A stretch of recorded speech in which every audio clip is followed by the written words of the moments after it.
Depois do enigmático capítulo 374 de Berserk, onde um grande mistério foi deixado no ar com a tal das correntes, enfim veio o capítulo 375, e esse capítulo decepcionou muita gente.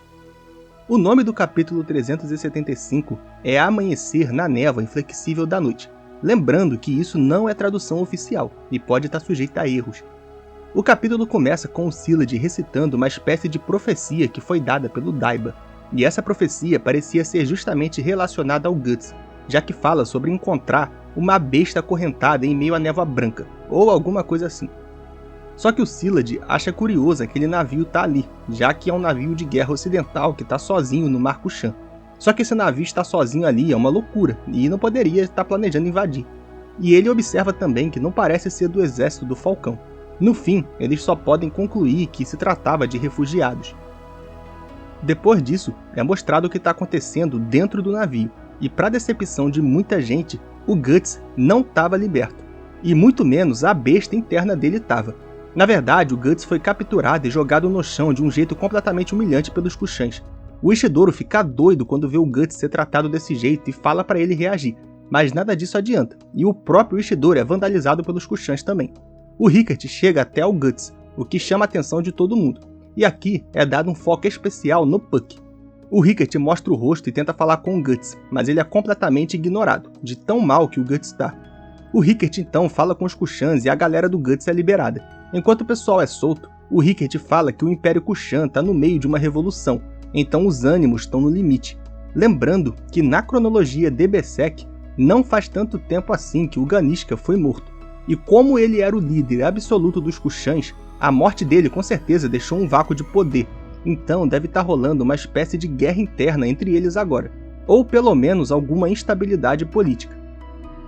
O Rickert é reconhecido como sendo um cidadão de Midland, e ele explica que deu merda pra ele e acabou tendo que ficar com os Kushans. E ele também fala pro Roderick que vão ter que apreender o navio, o que é óbvio, já que é um navio de guerra nas águas deles. O Syllad e o Daiba terminam a conversa que eles estão tendo, e pela fala do Syllad, ele parece admirar ao mesmo tempo que teme e desconfia do Daiba. Depois disso é mostrado o Guts caído, e o Puck, que está em cima dele, troca olhares com o Rickert. E então, o capítulo termina com eles indo na direção que o Sol nasce, ou seja, o leste, e não tem previsão para o lançamento do próximo.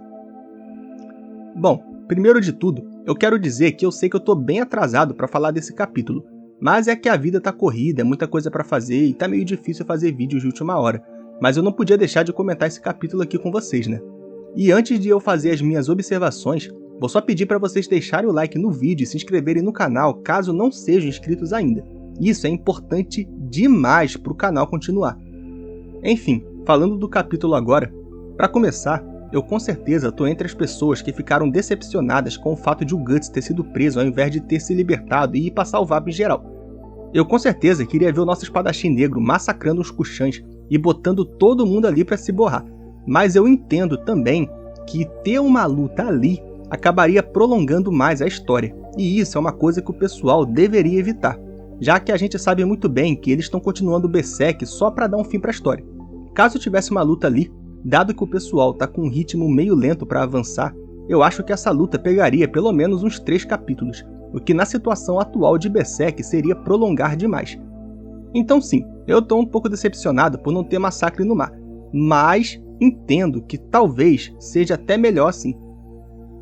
Bom, esse capítulo é mais um que serve para destacar a decadência do Guts, que mais uma vez decepciona a gente e até o próprio pessoal ali na história com a fraqueza emocional dele. Todo mundo achou que no último capítulo ele tinha tido o ápice do seu conflito interno, seja pro bem ou seja pro mal. E nesse capítulo ele finalmente iria aparecer tendo superado o problema ou tendo sido dominado por ele, mas no fim tudo ficou na mesma. O ponto alto desse capítulo é com certeza o drama do Ishidoro, que vendo o cara que ele mais admira na vida naquele estado deprimente, fica completamente desesperado e frustrado, e ele mesmo acaba sendo humilhado também enquanto tenta animar o Guts. Mas apesar de as falas estarem com o Ishidoro, no capítulo todo a gente vê como todo mundo reage àquilo, seja com expressão de preocupação, surpresa, desapontamento, tristeza e etc. Uma coisa que chamou muita atenção de todo mundo e que eu vi muita gente comentando foi a relação entre o Rickert e o Puck nesse capítulo, já que quando o Rickert vai ver o Guts, Apesar de o Roderick também ficar surpreso e conversar com o Rickert, o foco maior é dado no Puck, que fica o tempo todo olhando em silêncio pro Rickert, e na parte final eles ficam trocando olhares. Tá tendo aí uma especulação de que essa troca de olhares pode ser a chave para alguma coisa importante na trama. Antes de a gente especular esse tipo de coisa, é bom lembrar que o Puck e o Rickert já se conhecem. O Puck conhece o Rickert desde lá do Eclipse, já que foi a caravana dele que deu uma carona pro Rickert chegar perto do lugar do massacre do bando. E eles também se encontraram quando o Guts voltou para buscar a casca no início do arco do Mosgus, ou seja, o Puck pode só ter reconhecido o Rickert mesmo. No capítulo passado, a gente ficou especulando um monte de coisa sobre as correntes para no fim a resposta daquilo tudo ter sido a coisa mais simples possível. O que eles fizeram ali foi só enganar a gente para tentar deixar um hype para esse capítulo. Vai ver que aqui é a mesma coisa, e no próximo capítulo o Puck só cumprimenta o Rickert e pronto. Já faz muito tempo, desde muito antes de o Miura falecer, que o Puck tem um papel quase nulo na história de Berserk, servindo praticamente só para alívio cômico. E desde que a equipe assumiu no lugar do autor, o Puck está sendo praticamente um figurante na história. Então é um pouco difícil para mim acreditar que essa coisa do Puck com o Rickert vai resultar em alguma coisa realmente importante na história. É claro que eu quero estar errado, e eu quero que o Puck tenha um papel importante na trama, assim como todos os outros personagens principais. Mas é aquilo, né? As minhas expectativas acabaram ficando meio baixas com o tempo. Outra coisa importante também é que esse capítulo fez uma certa questão de destacar bastante o Daiba, inclusive com o Szilard puxando um pouco o saco dele no final. E eu acho que o Daiba sim pode acabar tendo algum papel importante, já que ele é um feiticeiro muito poderoso, e talvez ele possa ajudar o Guts nessa situação dele, ou a galera que tá nessa tripulação e que mexe com magia, já que o Daiba tá firme e forte com a magia dele.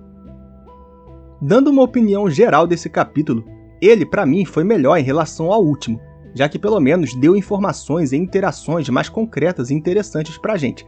E eu sinto que esse capítulo perdeu menos tempo para avançar na trama do que o último, já que o último perdeu uma quantidade obscena de páginas só para mostrar os Kushans invadindo o navio, sendo que isso já tinha acontecido no anterior. Então, esse capítulo, na minha opinião, foi mais interessante do que o último, mas ainda tá longe do que eu gostaria que fosse um capítulo de Berserk.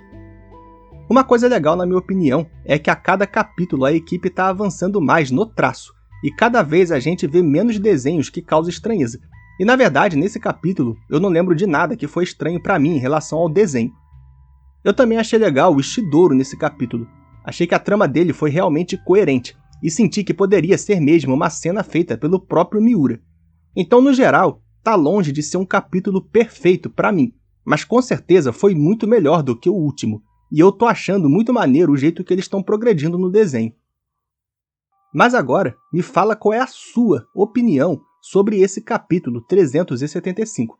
Você gostou ou não gostou? Comenta aí para eu saber. Deixa o like no vídeo se você não fez isso ainda, se inscreve no canal caso não seja inscrito e compartilha esse vídeo com algum amigo ou amiga que seja fã de Berserk. Valeu demais para todo mundo que ficou até aqui e até a próxima, galera!